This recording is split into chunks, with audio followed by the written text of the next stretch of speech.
Hi, I'm Donna Wolfe from Naztazia.com.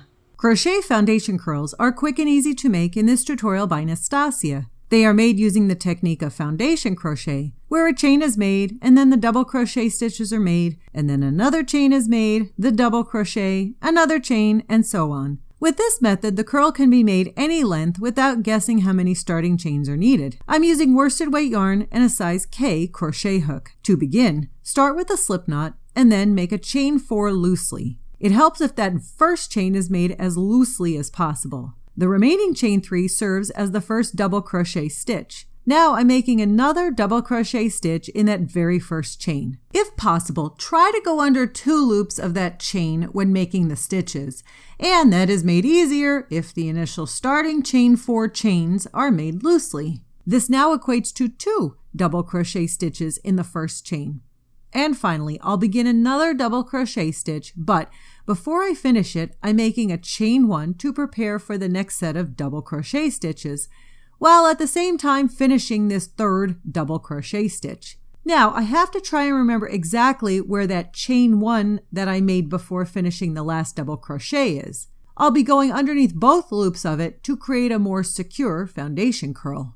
So, going forward, this is the pattern. Make 1 double crochet under both loops of that previous chain 1 stitch. And now make a second double crochet stitch in that previous chain 1 stitch.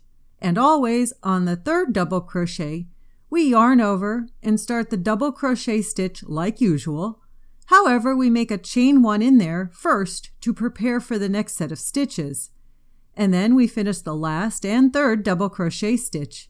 Repeat this pattern again. Remember where that chain 1 stitch is and begin the first double crochet stitch, preferably under both loops of that chain 1 stitch. And then make another double crochet stitch in the same chain 1 stitch. Finally, prepare to make the third and final double crochet stitch, but be sure to also get a chain 1 in there before finishing the third double crochet stitch, so we have a chain 1 ready for our next set of double crochet stitches. Now, how this is different from the regular way we generally make curls is this.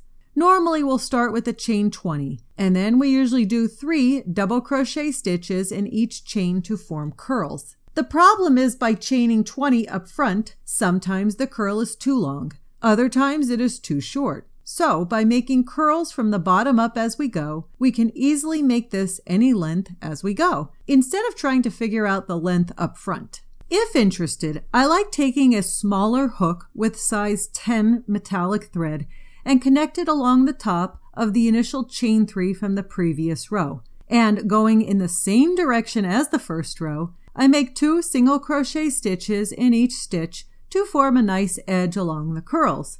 This is, of course, optional.